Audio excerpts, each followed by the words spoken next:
This one is page 170 in the black and white international edition of Helen Joseph Armstrong pattern making book. And this is taking a regular back, like the one that we have been using,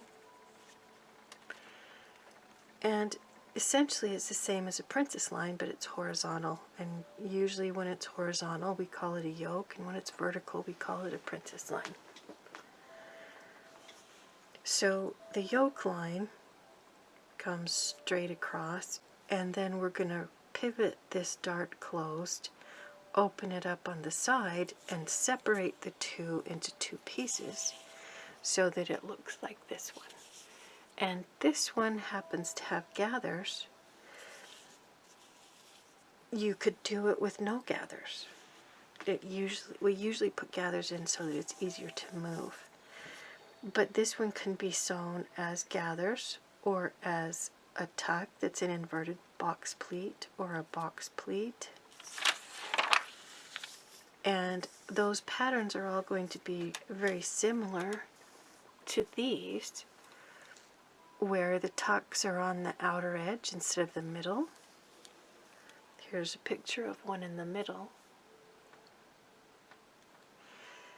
And then just a variety of options. But the difference between most of these is predominantly just going to be moving the notch position or changing the total amount.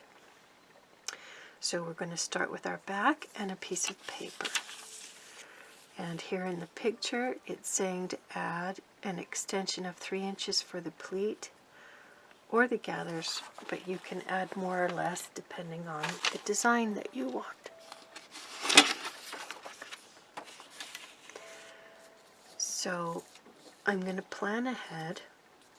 I know that this one's going to be cut on the fold, so I'm just going to put a mark on it that says fold. I may not be going in the same order as the instructions in the book, but you can read them if you want to. And then because I know I want to add gathers or pleats, I'm going to measure over instead of 3 inches, I'm coming over 1.5 inches. You can go more or less, but I'm going to add 1.5 inches and measure over twice and draw a new line.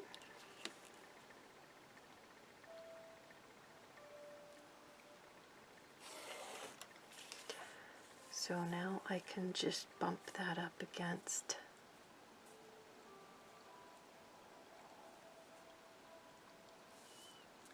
the new line that I just drew, and I won't have to add extra paper.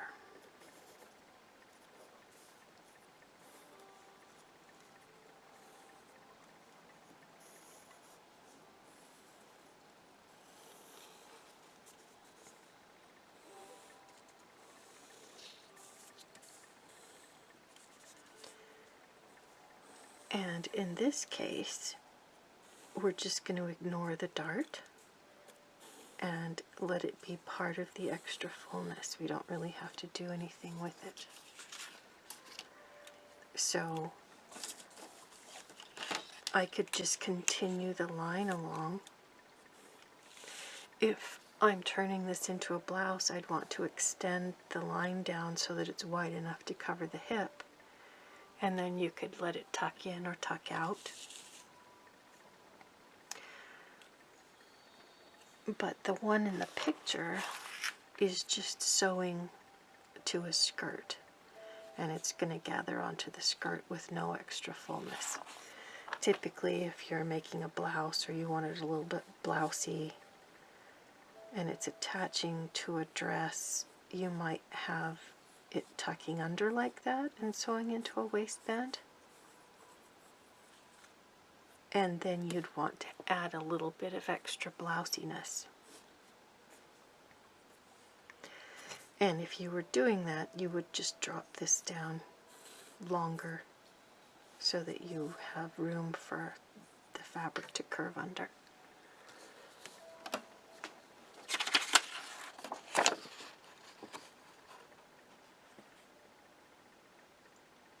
I don't know if it's worth showing you that picture or not. Okay, so because I'm following the book, I'm just going to go ahead and erase this dart and let it disappear into the rest of the pattern. And this line, I'm going to make sure it's still a right angle as it joins over here, but I'm just going to continue it over to the edge. And then I'm going to decide how far down I want my yoke to be. In the one in the book,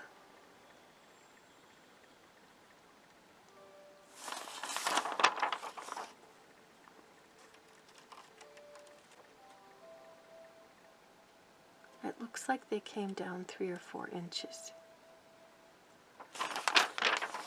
But that is a design choice. And the more similar you are in space to the end of the dart, the better it's going to fit. If they came down 3 inches, that would be 1.5 inches. That would be about right there. But it's going to look more like the picture if I come down even lower. So I think what I'm going to do is come down 1 3/4 and draw my straight line right there.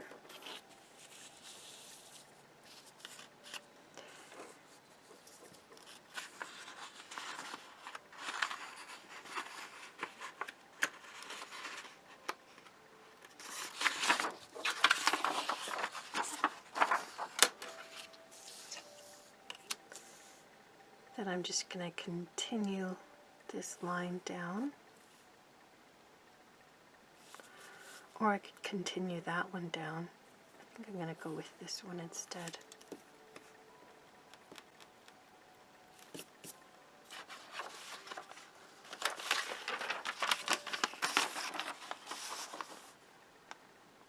I think they just pivoted it. And if I want to just pivot it like they did in the picture, then I don't have to cut. So I'm just going to, I've already got this marked right here.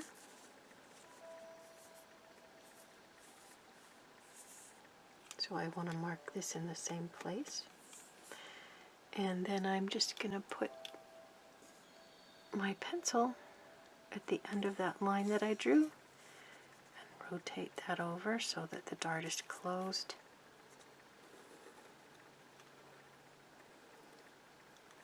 And then continue the line over. So this is no longer my dart or my shoulder. And now the dart actually comes in right here. And I cut this off and cut it out separately, and this comes over straight. In the picture, it's showing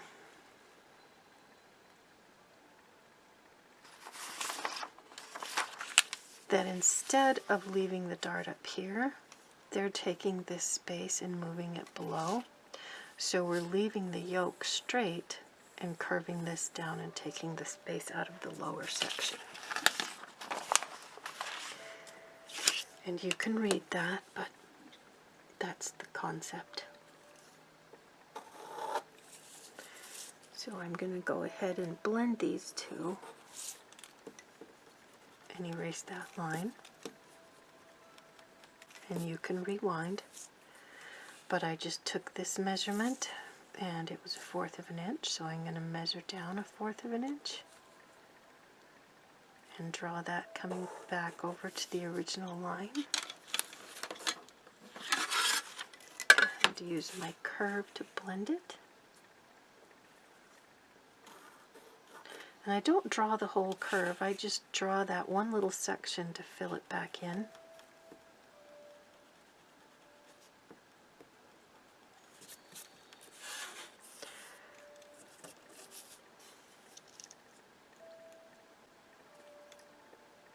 And if you're more comfortable with slash and spread, all that happened with this is that this got cut And that one got cut, and this closed.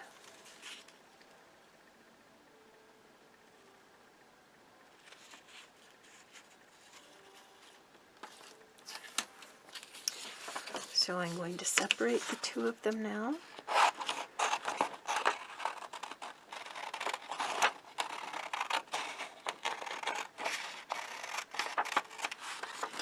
This is the lower part of my bodice. If I decide that I want to have this be a tuck, then I would fold this along the line right here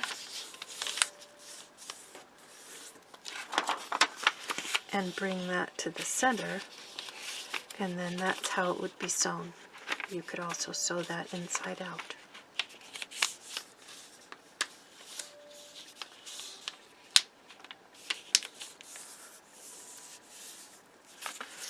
And once that has been sewn together, then this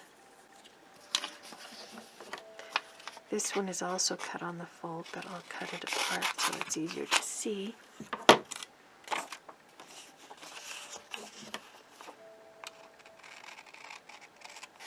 And that little dart just disappears, becomes garbage. And then this sews back onto there, and it creates a little dart in the side just like a princess line does. And you'd put a notch here. Did I cut that straight? I did. So this is my center back fold. This is also a center back fold. There's no dart here. And if I decided, well, we'll have a notch here where this folds and a notch here where that comes to. Then there will be a notch in the center back of the yoke. So those two notches come together and they get sewn to that one if it's a tuck. If you choose to do gathers instead, let me just zoom in. I just always get nauseous for you when I start zooming in. Okay, so notch where the fold is, notch where it sews to, those come together, and that just stitches across there, creates that little dart. If you decide that you're going to put in gathers instead, then you mark how far out to the edge you want the gathers to go. So maybe I want my notches, my gathers to stop here. So I would line up the edge over here on the armhole, and then I would put a matching notch the same distance away from the edge over here. And then I would run a basting stitch and call that gathers, and then that would all be gathered up and sew together. And that's how you would make your gathers. And you can have more or less gathers, so that one you can do either way. Then you'd have to add seam allowance to both pieces and all the way around. And don't forget to straighten out the shoulder. Sometimes it turns out straight, sometimes it doesn't. And add seam allowance.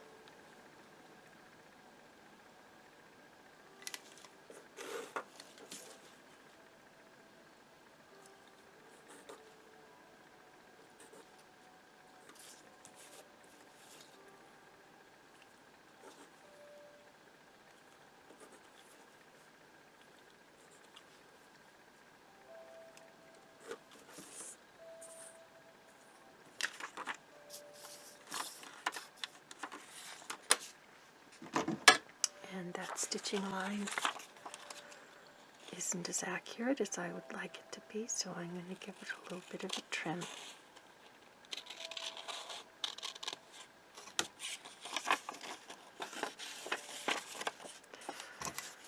Okay.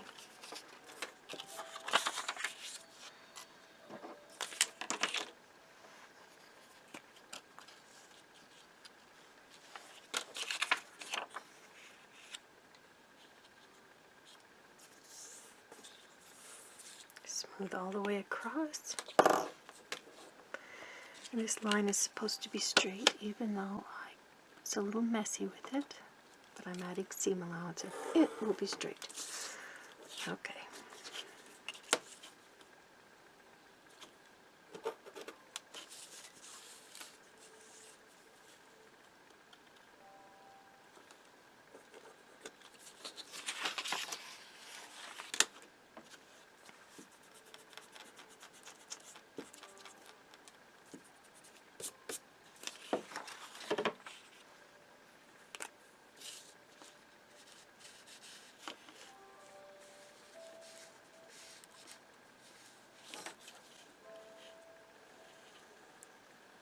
This marker is getting a little dried out.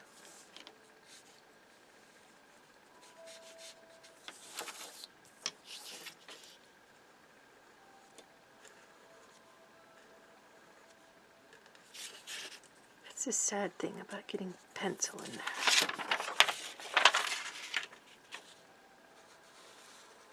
The marker mixes with it.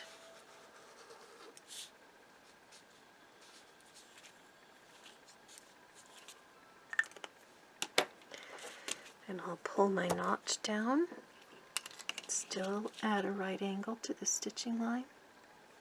So that's where the notch really belongs. That one's on the fold. Up.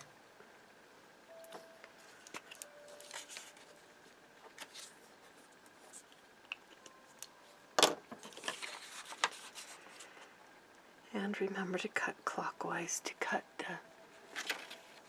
line off.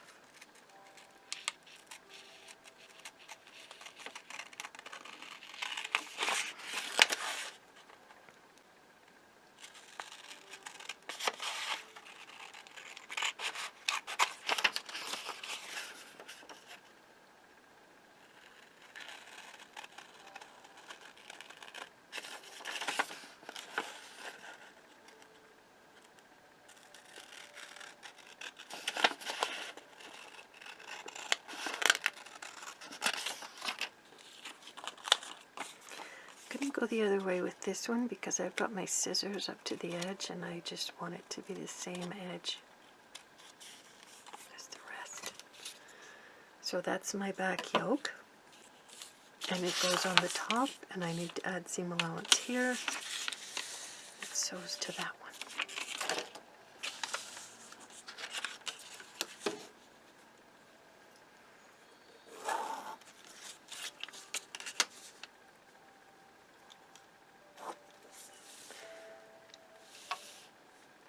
And if I wanted this to sew on to something and be blousy, I would extend this and make it longer by the amount that I wanted it to be blousy. Typically full scale, that would be about 1 inch. But that's a design choice.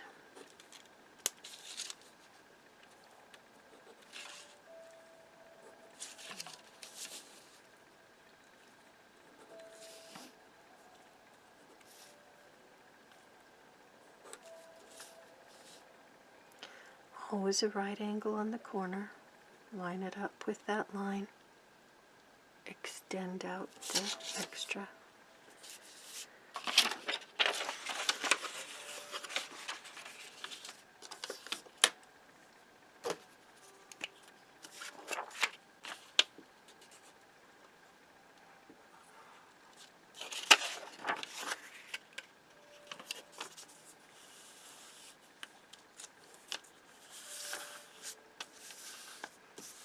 All the way across, make sure that it's laying nice and flat.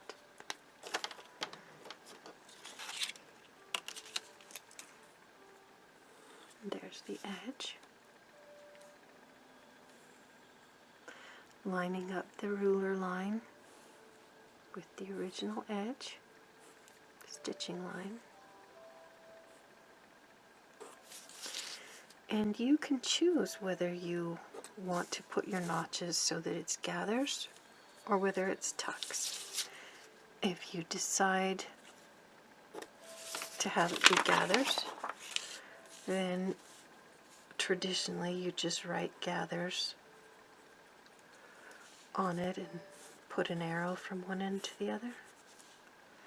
And if you want it to be a tuck, then you would put your notch here and have an arrow that says tuck. So either one. But not both.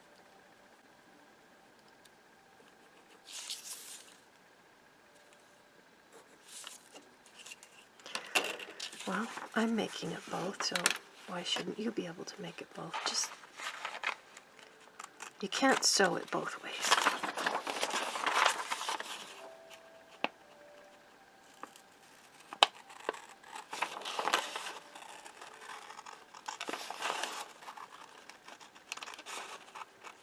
And you get an extra 5 points for every sample you sew and take a picture of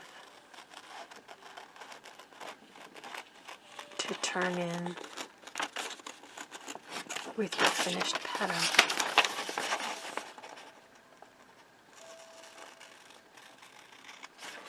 You'll learn more if you do that, especially if you put it on the dress form for the photograph.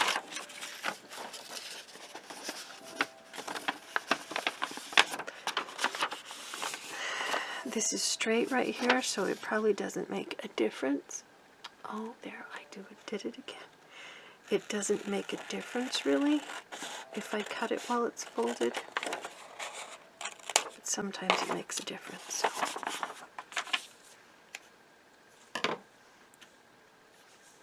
I'll zoom back out.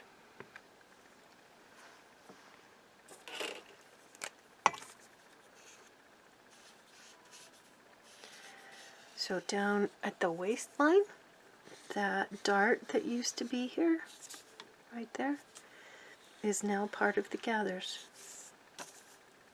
As it gathers onto the imaginary skirt. You could add a waistband at the bottom of it if you wanted to. That was actually in style for a while in the 80s. They'd add a little bit of blousing to it and put a waistband on it, and it would sit on top of the skirt.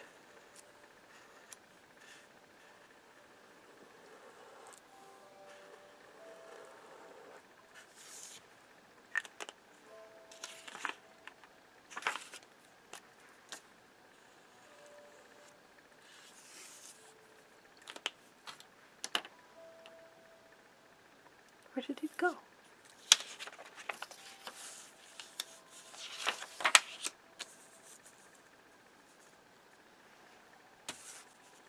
Back bodice with a yoke.